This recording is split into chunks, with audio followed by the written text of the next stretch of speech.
el R2 y el Basilio Fernández.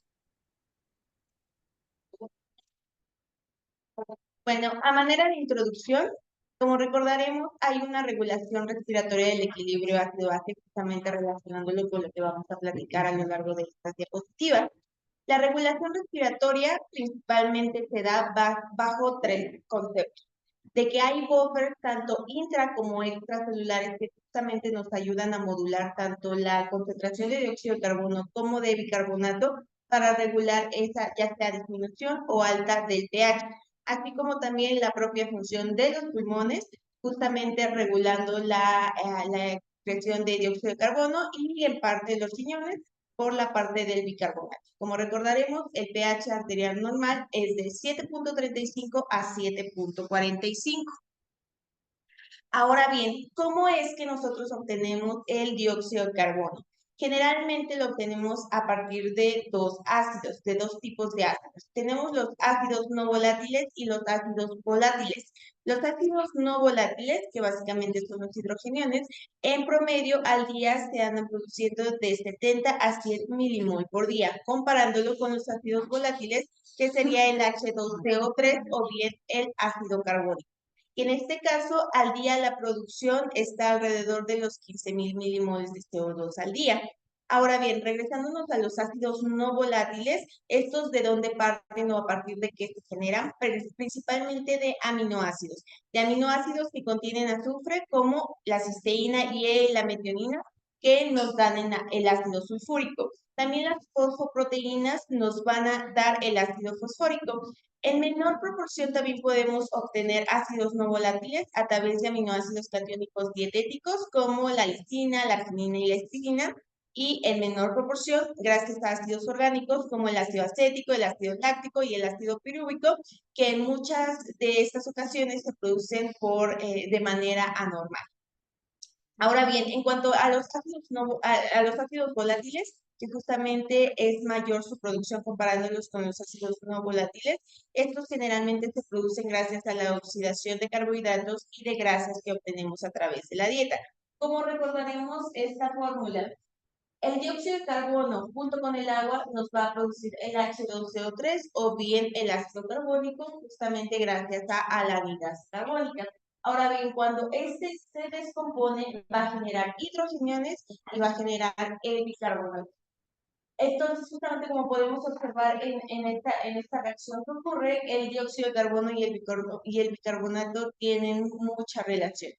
Ahora bien, mantenemos nosotros una presión de dióxido de carbono constante que ronda entre los 35 y los 45 milímetros de mercurio, que justamente ese es el valor normal que nosotros tomamos en la gasometría.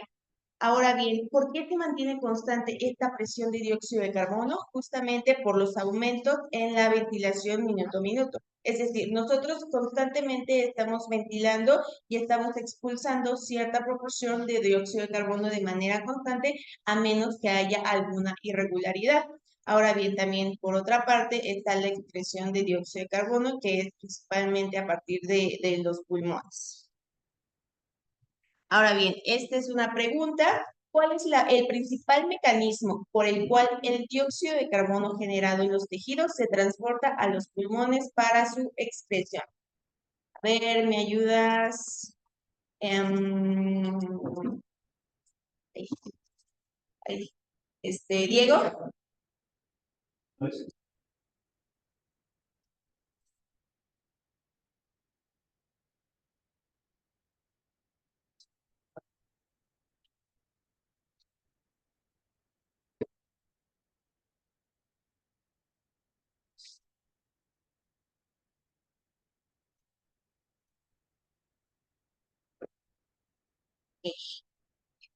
No, digamos aquí, las tres relativamente son correctas. ¿Por qué?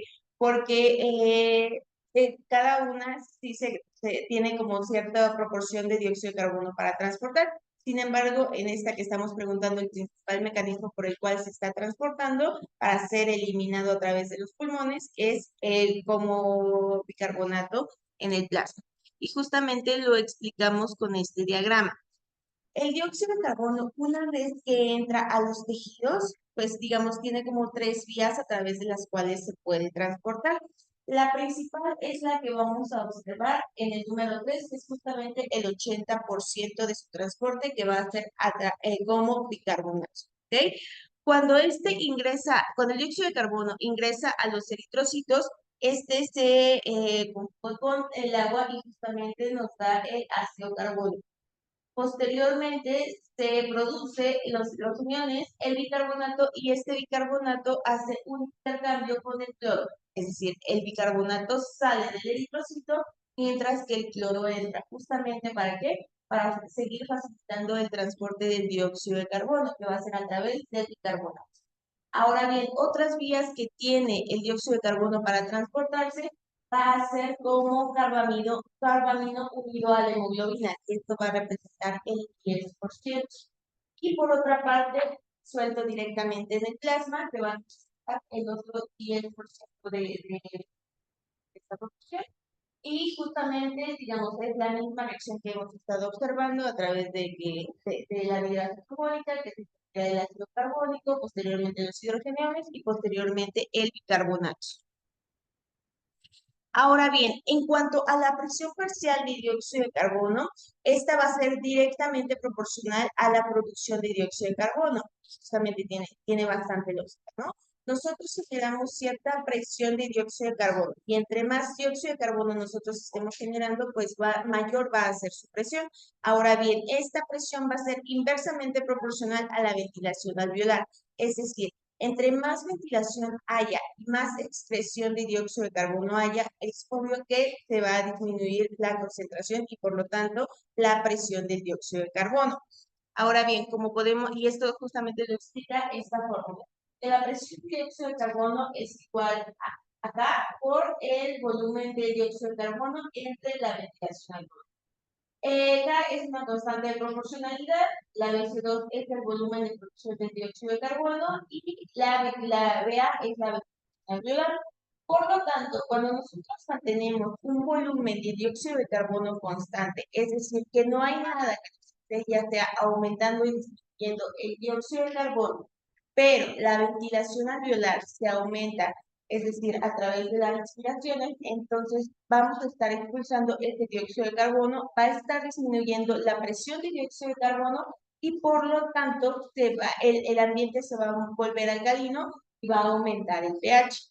En comparación, cuando nosotros estamos manteniendo una ventilación constante, pero el que está cambiando es el volumen de dióxido de carbono, entonces es esperado que a mayor volumen de dióxido de carbono, la presión parcial de dióxido de carbono aumente y con esto se genere un ambiente más ácido y por lo tanto se disminuya el pH. Ahora bien, ¿cómo el cuerpo es capaz de detectar justamente estos cambios en la presión parcial de dióxido de carbono? Pues principalmente tenemos quimioreceptores tanto a nivel central como a nivel periférico. En cuanto a nivel central, principalmente se van a encontrar en el retículo en comparación con los quimioreceptores periféricos, que principalmente van a estar en tres localizaciones, que va a ser el cuerpo carotidio, la bifurcación de la arteria carótida y el arco de la aorta. Ahora bien, estos receptores van a detectar alteraciones en la concentración tanto de la presión de dióxido de carbono como de los hidrogeniones y por lo tanto cuando estos sentan que está modificando la presión de dióxido de carbono y el ambiente ácido, van a modificar tanto la frecuencia respiratoria como la profundidad y la duración de la inspiración justamente para modular la presión de dióxido de carbono generada, con ello haciendo el ambiente más alcalino o más ácido, dependiendo de la alteración que se esté presentando. Ahora bien, es importante señalar que con 1 milímetro de mercurio que aumente la presión de dióxido de carbono es suficiente para que se inicie una señal estimulante por los quimioreceptores centrales. Es decir, que los quimioreceptores centrales son altamente sensibles a estos cambios que se generan en la presión de dióxido de carbono. Entonces, esperamos que la respuesta ante estos cambios sea inmediata y por lo tanto la mayor parte de las alteraciones que se dan en la concentración de dióxido de carbono va a ser alguna alteración en la ventilación alveolar y no tanto que se esté produciendo más dióxido de carbono. Ahora bien, Comenzando con los trastornos ácido-básicos respiratorios, como recordaremos, pues tenemos principalmente dos que son los simples, la acidosis respiratoria y la alcalosis respiratoria. Ahora bien, ¿qué es lo que pasa en la acidosis respiratoria? El dióxido de carbono lo vamos a encontrar elevado, así como también y también el nivel de carbono.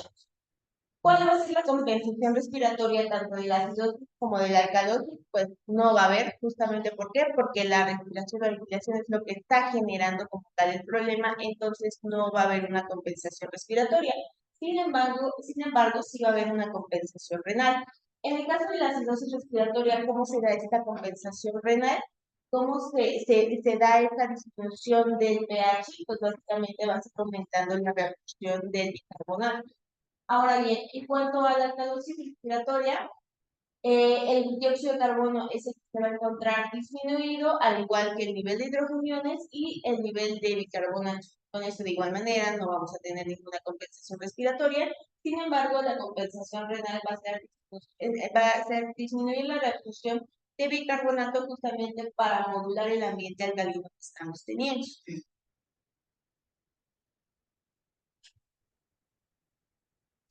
Ahora bien, comenzando con la acidosis respiratoria, recordaremos que la acidosis respiratoria es bajo un contexto de un pH disminuido menor de 7,35, una PCO2 elevada y un bicarbonato elevado.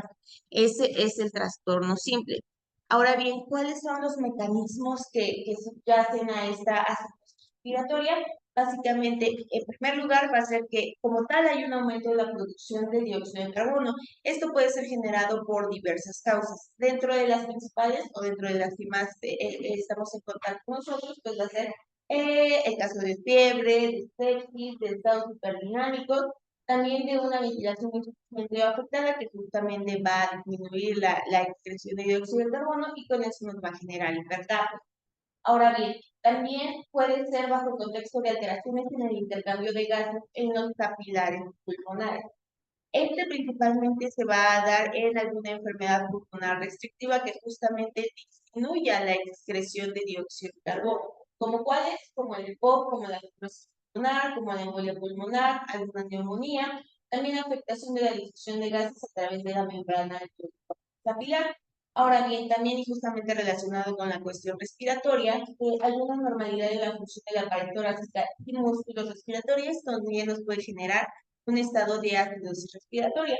En este caso, los principales ejemplos que tenemos va a ser alguna escoliosis, un estado de obesidad, esclerosis lateral amiotrófico, alguna distrofia muscular, síndrome de Guillain-Barré.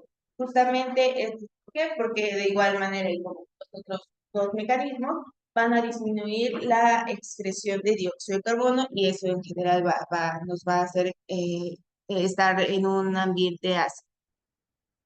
En esta tablita observamos como a grandes rasgos las principales causas de una acidosis respiratoria. Como ya lo comentamos previamente, dependiendo del mecanismo que subyace a la causa, vamos a encontrar diversas situaciones.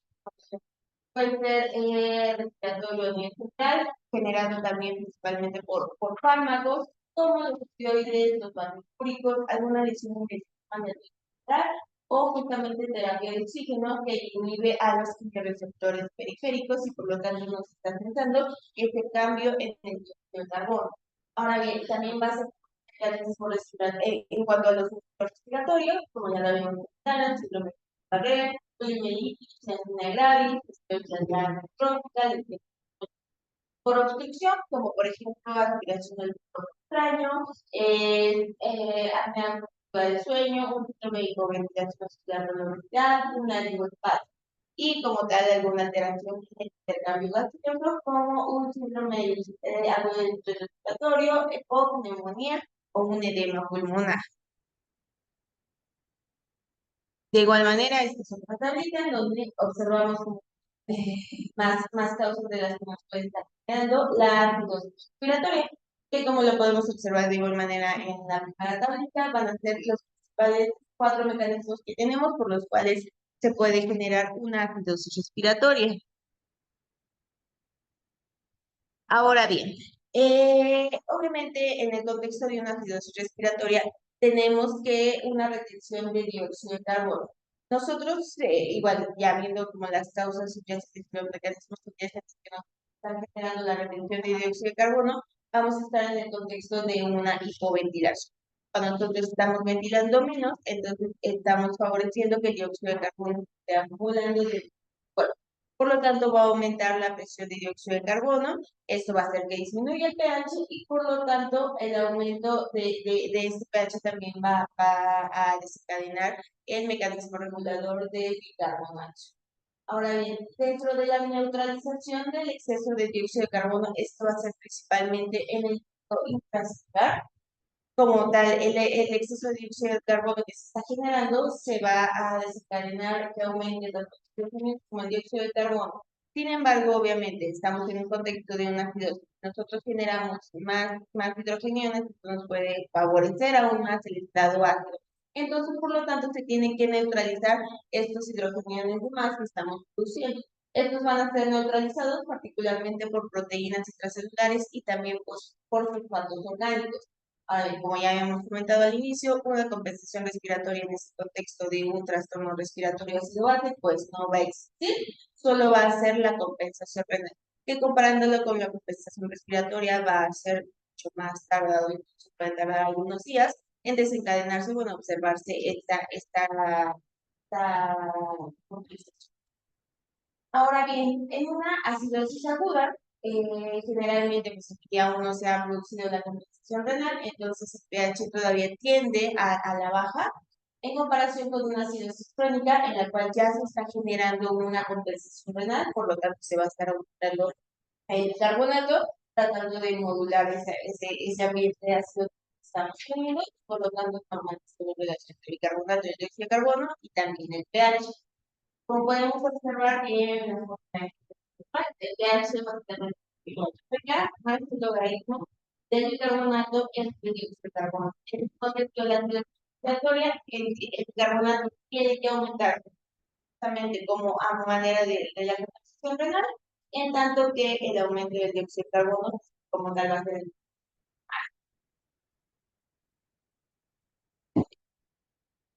Ahora bien, uno de los principales ejemplos que tenemos en cuanto a enfermedades que nos puede producir una acidosis respiratoria va a ser la enfermedad crónica.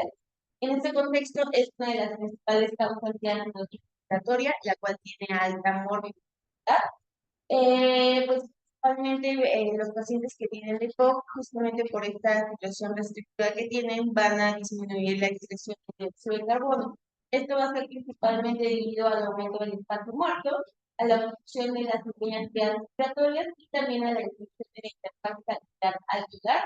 Por lo tanto, la difusión que va a permitir la excreción de dióxido de carbono se va a ver deteriorada. Ahora bien, en el contexto de larga evolución, pues obviamente los pacientes que tienen EPOC se van a ver expuestos a una hipercapnia crónica. Y en general, en los pacientes se observan ya síntomas neurológicos cuando la presión de dióxido de carbono está igual o mayor a 80 milímetros de mercurio.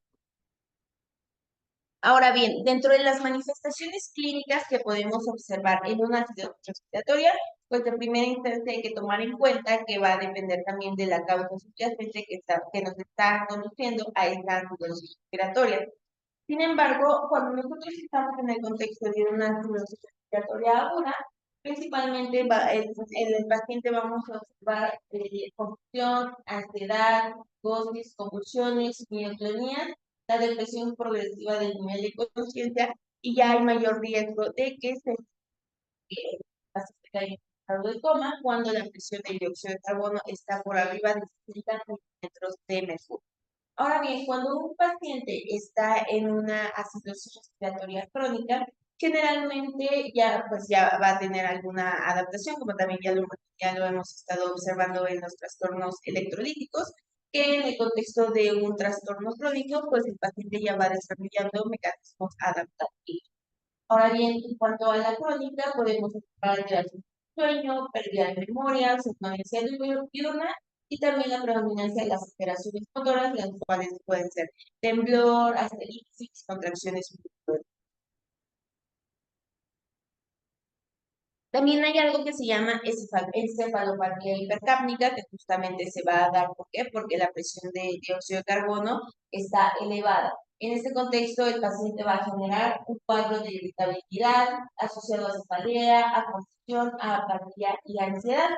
Si no se trata adecuadamente, puede progresar a sepsis, a lo que ya estábamos comentando, neumonías, a situaciones transitorias, delirium, somnolencia, y cuando ya el nivel de dióxido de carbono ya está más elevado, como recordaremos, mayor a 60 milímetros de mercurio, ya estamos en mayor riesgo de entrar en un estado de coma.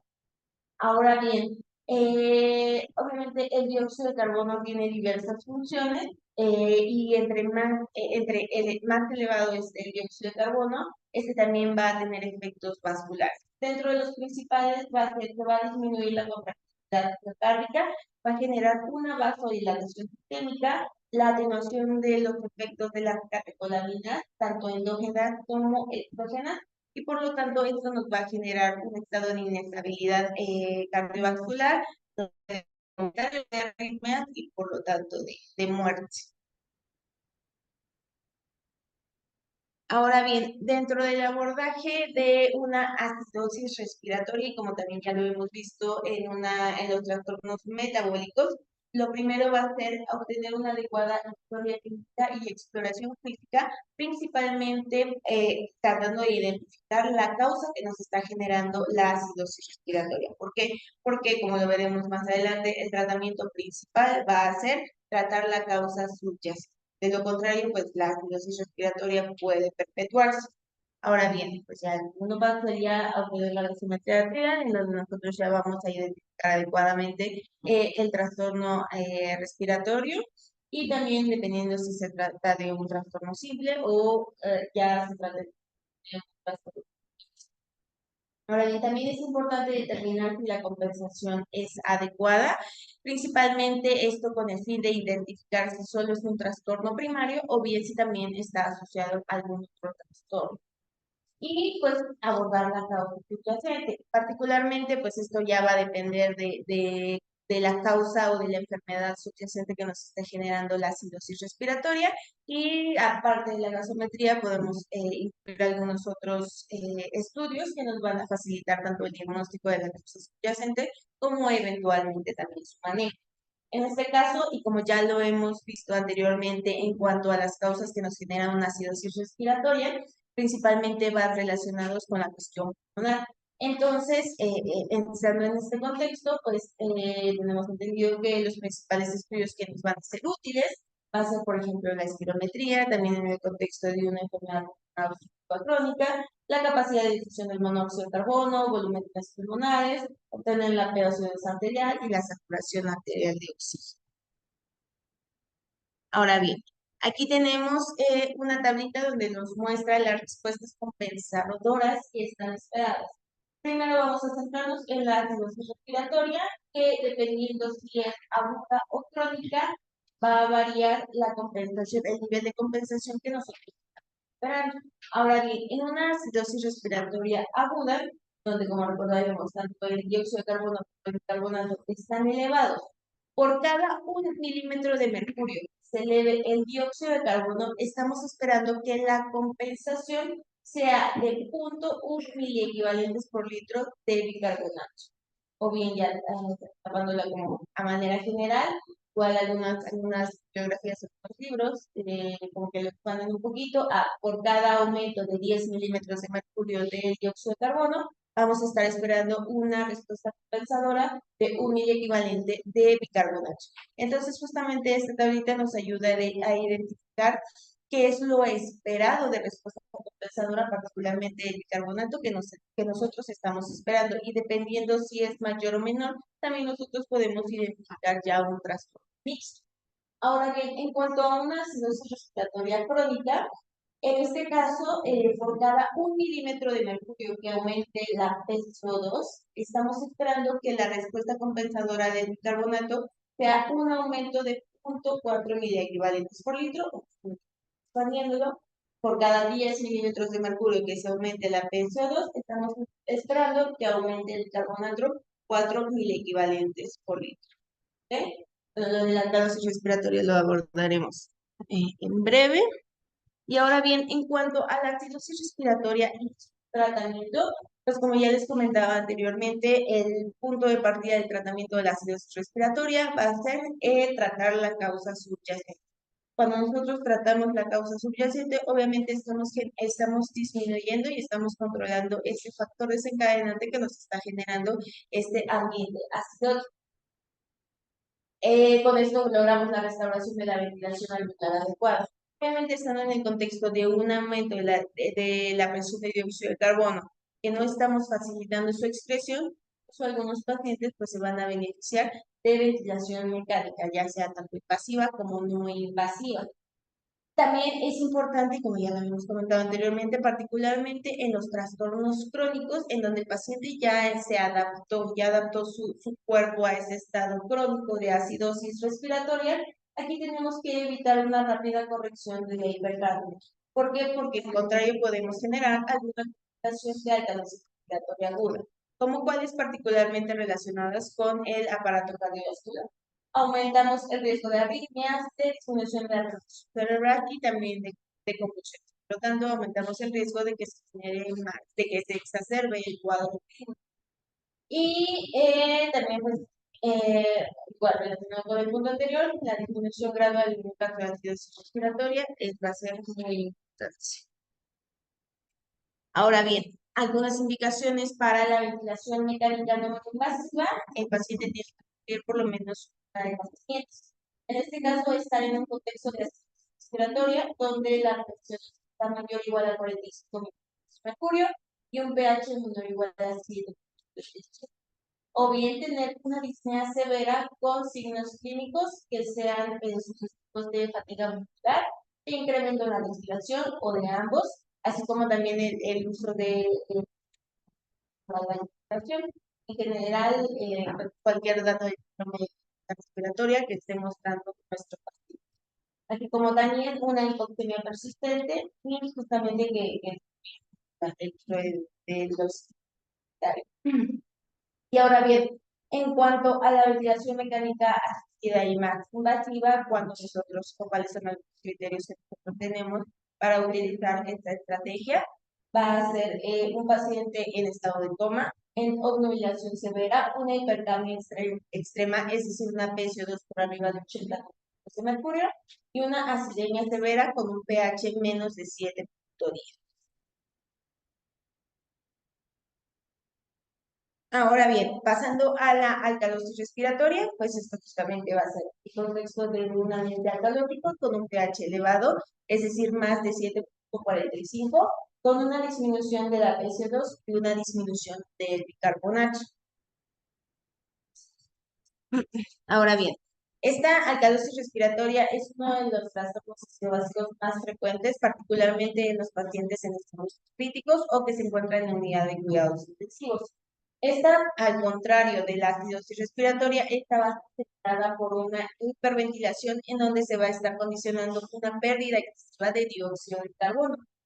Esta hiperventilación principalmente puede ser desencadenada por tres mecanismos, ya sea por activación del ciclo respiratorio ocular, por hipoxemia, que justamente va a estar estimulando los receptores periféricos, y como ya lo comentábamos anteriormente, esto es cuando detectan ausencia de un cambio en la concentración de carbono, aumenta la frecuencia respiratoria y también no hay modular la motricidad de los respiratorios, y también en el contexto de una ventilación mecánica. Ahora bien, en comparación con la atención respiratoria, en este caso nosotros esperamos que una alcalosis respiratoria el bicarbonato sea la composición renal y por lo tanto que tenga que disminuir y también de igual manera está disminuida la presión de dióxido de carbono, que en este caso vendría siendo el trastorno primario. Dentro de las principales causas que tenemos que nos puede estar generando alguna alcalosis respiratoria, igual como la acidosis respiratoria, va a depender del mecanismo subyacente que nos esté generando. Entonces, por ejemplo, va a ser una hiperventilación causada por hipoxemia, es decir, un mismatch de ventilación-función, una alta altitud, una anemia severa, también una hiperventilación central en el caso de alguna alteración, particularmente a nivel del sistema nervioso central, como algún accidente cerebrovascular, incremento de la presión intracraneal, así como también ya sea puede ser psicogénico. En cuanto a fármacos que nos pueden condicionar a una alcalosis respiratoria, principalmente vamos a encontrar los salicilatos, la cafeína, la nicotina, las catecolaminas y la dioxina. En cuanto a enfermedades endocrinológicas que también nos pueden generar un estado de alcalosis respiratoria, va a ser el hipertiroidismo y, digamos, como que una alcalosis respiratoria fisiológica, vamos a encontrar el embarazo. Ahora bien, en cuanto a lo pulmonar, lo podemos encontrar en el contexto de alguna enfermedad de edema pulmonar, de asma iatrogénico, justamente porque por estimulación de la ventilación mecánica, que a la larga nos va a estar generando ventilación, también la hiponatremia y la septicemia nos puede generar un estado de alcalosis respiratoria. Ahora bien, justamente cuando nosotros estamos en el contexto de una alcalosis respiratoria, teniendo en cuenta que el dióxido de carbono está disminuido, esto va a generar principalmente dos efectos. Uno, que haya una disminución de la entrega de oxígeno a los tejidos, por lo tanto va a favorecer un estado de hipoxemia. ¿Por qué? Porque cuando nosotros estamos en un contexto de un pH aumentado, se va a generar un desplazamiento hacia la izquierda de la curva de disociación de la hemoglobina. Y otro de esos mecanismos por los cuales también se disminuye esta entrega de oxígeno a los tejidos es porque al tener una concentración de dióxido de carbono disminuido, esto nos va a generar una vasoconstricción y por lo tanto va a alterar el flujo sanguíneo que va a haber a los principales órganos. Es decir, va a disminuir la perfusión del cerebro, del corazón, de la circulación periférica y esto no solo nos va a causar complicaciones, sino que también nos va a generar el cuadro clínico que podemos observar. Ahora bien, justamente relacionándolo con el dióxido de carbono cuando está disminuido, nos va a generar una vasoconstricción y esto va a tener efectos vasculares importantes. Cuando nosotros estamos en el contexto de un paciente que tiene una enfermedad arterial coronaria, este paciente justamente con el incremento de riesgo de la vasoconstricción nos va a generar mayor riesgo para el paciente angina, cambios electrocardiográficos isquémicos y a su vez arritmias cardíacas que justamente nos pueden conducir a la muerte. Y en el contexto de un paciente que está en ventilación mecánica, esto nos va a generar, la vasoconstricción nos va a generar la reducción del gasto cardíaco y un incremento de la vasoconstricción arteriolar, por lo tanto se va a dar este estado de hipoperfusión tisular.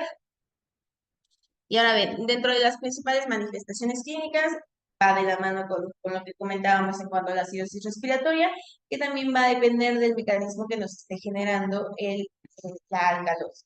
En este caso, dentro de las principales manifestaciones que nosotros podemos observar en un paciente con alcalosis, va a ser mareos, palpitaciones, parestesias, tanto en extremidades como en la zona perioral, así como también espasmos, particularmente un espasmo carpopedal, y de igual manera convulsiones.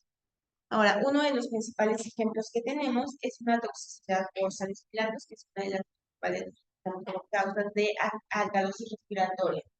El ácido salicílico, ¿cuál va a ser su mecanismo por el cual nos va a estar generando este estado de alcalosis? Pues básicamente va a estimular la proteína y las citoquinas, por lo tanto disminuye la de prostaglandina, genera facilita la agregación plaquetaria y por lo tanto la inflamación. Y a su vez también estimula directamente al centro respiratorio que se encuentra en el bulbo raquídeo, generando la hiperventilación, que eso a su vez es lo que nos va a estar generando una disminución de dióxido de carbono, facilitando su excreción. Ahora bien, dentro del abordaje va a ser del mismo modo que como lo comentábamos en la acidosis respiratoria, va a ser muy importante identificar en nuestra gasometría si se trata de un trastorno primario o de un trastorno mixto, acompañado de la historia clínica y de la exploración física, principalmente esto para identificar la causa subyacente que nos esté generando este desequilibrio, determinar si la compensación es adecuada y abordar la causa subyacente. Y ahora bien, regresándonos a la tablita que estábamos viendo de la respuesta compensadora, cuando nosotros estamos en una alcalosis respiratoria aguda, en donde tanto el dióxido de carbono como el bicarbonato están disminuidos, ¿cuál va a ser la compensación renal que nosotros esperamos? el contexto de la duda, por cada disminución de 1 milímetro de mercurio que haya en la PCO2, nosotros esperamos como compensación renal que también haya una disminución de 0,2 miliequivalentes por litro de bicarbonato. Y en el caso de una alcalosis crónica, cuando nosotros, por cada 1 milímetro de mercurio que disminuya la PCO2, estamos esperando que disminuya 0,4 miliequivalentes por litro de bicarbonato como la compensación renal. Ahora bien, en cuanto al tratamiento, de igual manera, principalmente va a ser abordar la causa subyacente y particularmente en este contexto de una alcalosis respiratoria, lo más importante va a ser la ventilación. Como ya lo comentábamos, en pacientes con criterios ya sea para ventilación mecánica invasiva y no invasiva. En cuanto a la ventilación mecánica, ¿cuál va a ser su función? Pues principalmente nos va a ayudar a aumentar el muerto del circuito del ventilador o bien incrementar la tensión de dióxido de carbono inspirado y por lo tanto eso nos va a generar un aumento de la presión de dióxido de carbono. En cuanto a los pacientes que tienen alguna enfermedad coronaria, como ya lo comentábamos, en cuanto a los efectos que tiene la disminución de dióxido de carbono, particularmente en estos pacientes va a ser muy importante identificarlos oportunamente y tratarlos por el riesgo de las arritmias que tienen y por lo tanto de muertes. De igual manera, en pacientes que tienen alguna lesión cerebral, que pues ya de inicio tienen alguna alteración en cuanto a los receptores centrales, esto también nos puede aumentos rápidos de la PCO2, incrementa la presión renal y potencialmente también puede mejorar la presión intracraneal. Ahora bien, relacionándolo con lo que estábamos comentando de la intoxicación por salicilatos, cuando nosotros estamos en el contexto de una carencia respiratoria que aparentemente no tiene causa alguna, pero se acompaña de una acidosis metabólica con brecha aniónica aumentada, entonces en este caso es el que tenemos que sospechar la intoxicación por salicilatos, que en este caso también puede ser hasta cierto punto difícil de identificar si el paciente no refiere adecuadamente su consumo.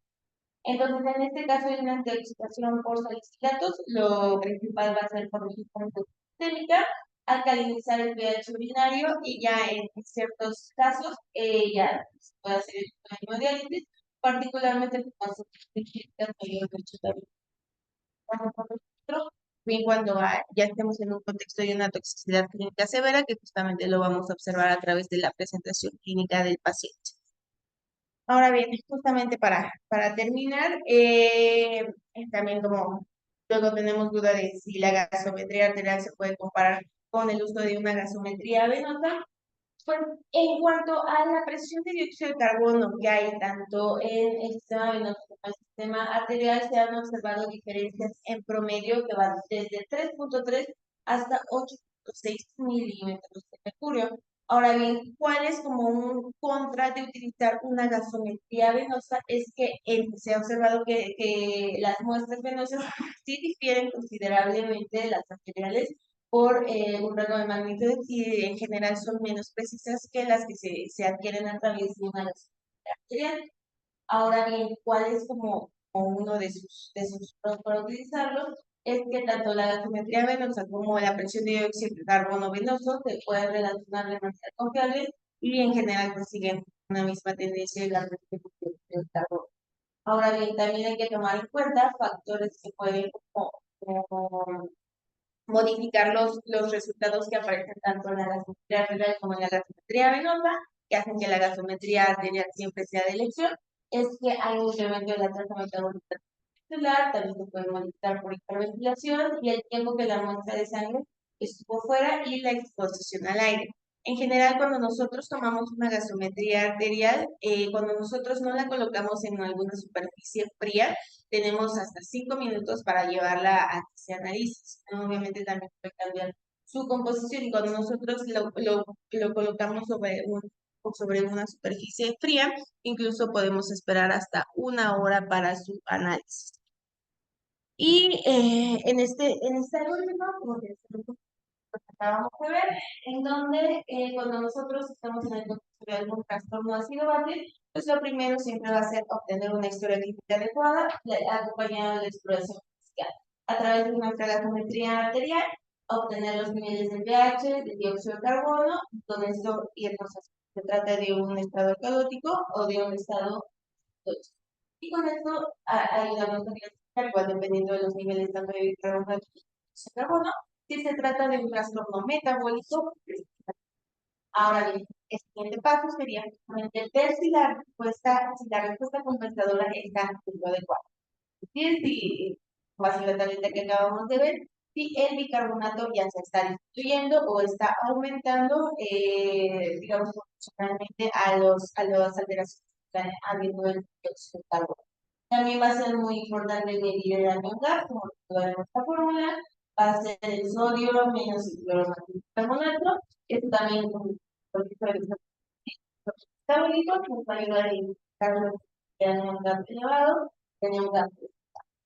Y también como algunas pistas que nos va a ayudar a identificar si se trata de algún trastorno mixto, que en algunos casos puede ser de identificar, es que uno, no haya una compensación adecuada y también, por ejemplo, el carbonato de dióxido de carbono se comprueban pues, como ya lo acabamos de ver ahorita, cuando nosotros tenemos una acidosis respiratoria, tanto el dióxido de carbono como el bicarbonato se van a mover hacia la misma dirección, de igual manera con alcalosis respiratoria. Pero cuando nosotros observamos que el dióxido de carbono y el dióxido de carbono y el bicarbonato se mueven en direcciones opuestas, entonces ya podemos sospechar que se trata de un trastorno. ¿Okay? Y pues también que haya un pH normal con una normalidad en cuanto al bicarbonato y al dióxido de carbono. Y aquí tenemos un caso.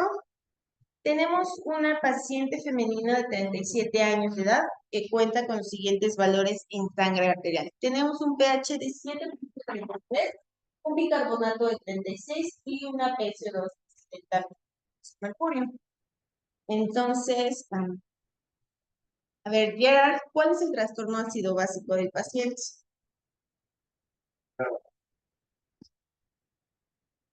Ujú, sí. Ahora bien, em, Emiliano, ¿es agudo o crónico?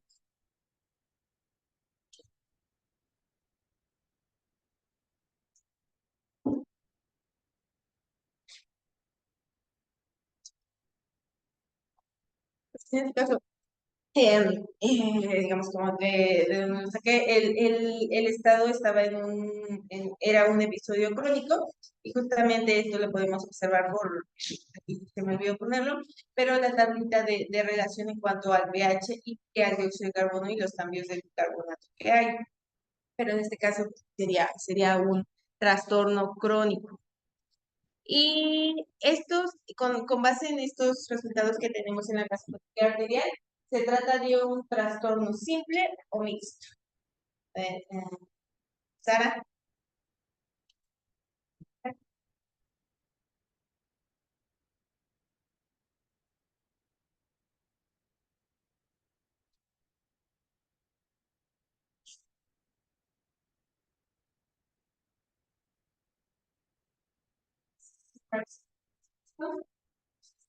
en este caso sí sería simple, porque la respuesta compensadora estaría relacionada con el bicarbonato y está bueno.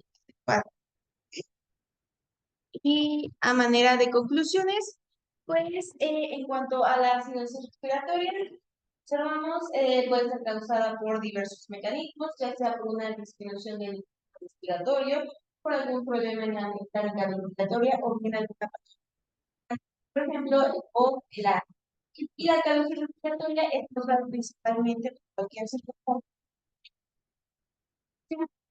justamente el tratamiento de la que está provocando el estado de hiperventilación va a ser la clave para tratar la alta respiratoria. Y los valores anteriores deben afectar de una gasometría arterial, pero pues, en general se ha observado que se correlacionan bien con los valores arteriales. Y eso sería todo. Ajá. Pero a mí me gustaría que quedara como, pues, claro, los mecanismos respiratorios son los que me han dicho que, claro, que general. Entonces, por ejemplo, si tenemos un paciente en este estado, no tenemos una causa metabólica, pero comienza con hipertensión, tiene antidosis.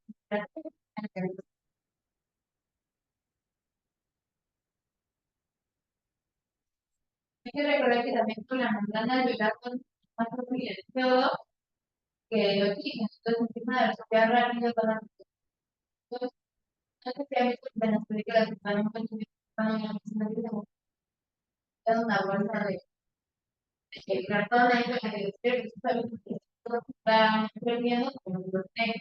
Aquí en el hospital que tenemos, las mascarillas, bueno, es muy importante que se cierren, pero también pueden servir. Ahora, por ejemplo, parte del tratamiento también es la ventilación mecánica. Entonces, poder cambiar, poder corregir estos trastornos siempre que tengamos una necesidad real. Entonces, ¿quién sabe cuál es la función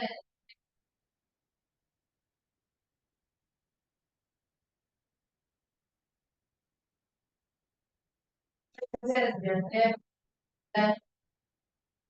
Con esos dos beneficios respiratoria podemos ver que pueden el CO2 del paciente.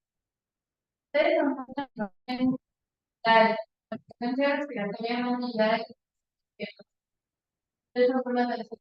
Si lo disminuyen, van a ayudar a que tenga eso. Tomemos una dosimetría. Ya que queremos elevar la tensión, pero pues bueno, hayan tenido este, pues estos procedimientos de y observamos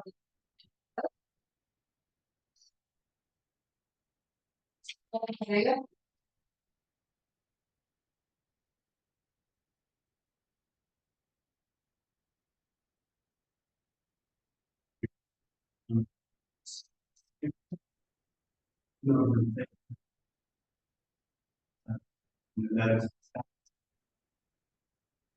incluso si llega a estos